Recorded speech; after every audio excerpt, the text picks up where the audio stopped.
Sir मेले में जो उद्घाटन समारोह था उसमें काफी विवादित मामला, ऐसे क्या ऐसा क्यों हुआ?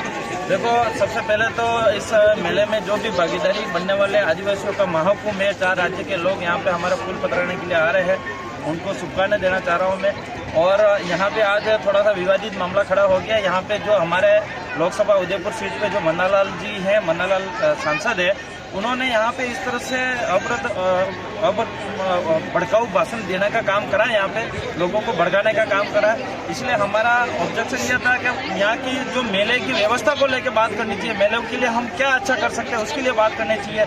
लेकिन ये हिंदू धर्म वगैरह फड़ा ढगड़ा इस तरह से बात करके पूरी तरह से भड़काने का काम करा, इसका हमने विरोध करा। तो कहीं ना कहीं लगता है कि आस्था पे ठेस जरूर पहुंचा के ये मन्नालाल जी ये कह रहा है कि झारखंड से लोग आए हैं, छत्तीसगढ़ के लोग आए। मन्नालाल जी को मैं ये सवाल करना चाह रहा हूँ कि क्या छत्तीसगढ़ और झारखंड को दूसरे देश के क्या भारत देश के अंदर ही राज्य है, तो ये यहाँ पे आदिवासियों के महाकुंभ में आएंगे? जबकि आए नहीं है, पर आएंगे भी सही, लेकिन उनको उन आदिवासियों से इतनी नफरत क्या है? महाराष्ट्र के आदिवासियों से इतनी नफरत क्या है? गुजरात के आदिवासियों से इतना नफरत क्या है? यहाँ पे इतना विरोध क्यों कर रहा है? ये क्या ये झारखंड, गुजरात, महाराष्ट्र, मध्य प्रदेश ये क्या भारत देश के अंदर नहीं रह रहे क्या?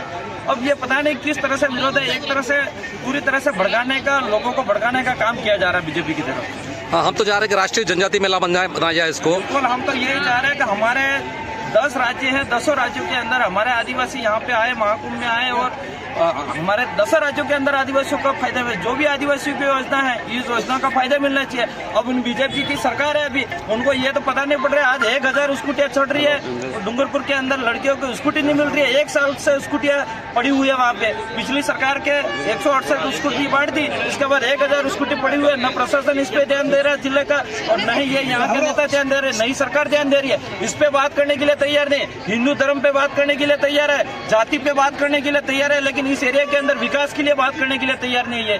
बस उनको इस तरह से कहीं भी मंच पे आना, धर्म की बात करो, जाति की बात करो, देश विदेश की बात करो, और यहाँ पे भाषण टाइम पास करके चले जाते हैं। इसके अलावा कोई बीजेपी के पास काम नहीं है। एक सबसे बड़ी इस बेरसे मेले के प्रति राह देखा गया है कि राष्ट्रीय जनजाति मेला इसको घोषित किया गया है, आज तक कभी इसका पर्सनली बजट नहीं मिलता है, जिसके कारण से बाहर से व्यापारी तुमको चुकाना पड़ रहा है। बजट तो यूँ है कि टीएडी बजट है हमारा। टीएडी का बजट 1500 करोड़ जो 1500 करोड़ रुपया है, इसके अंदर अगर हमारे माननीय मंत्री साहब अगर 1 करोड़ रुपया भी इस मेले के अंदर दे देंगे तो इस मेले में अच्छी से अच्छी सुविधा हो सकती है। लेकिन टीएडी मंत्री भी इस पे मौन है, व्यवस्था करने के लिए तैयार नहीं। अभी विधानसभा चली, उसके अंदर मैंने टीएडी मंत्री महोदय को मैं स्पेशल मिला और मैंने कहा कि इस मेले के अंदर आपको अच्छी सुविधा करानी चाहिए, ज्यादा नहीं 25 से 50 लाख रुपया आप दीजिए वहाँ इस मेले के अंदर। बड़ी मुश्किल से 10 लाख रुपया भी दिए कि नहीं दिए ये भी पता नहीं।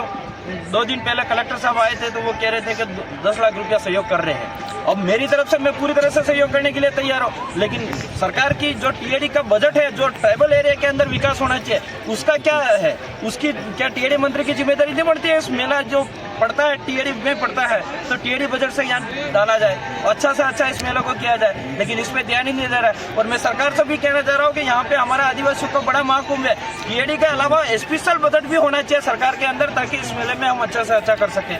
ये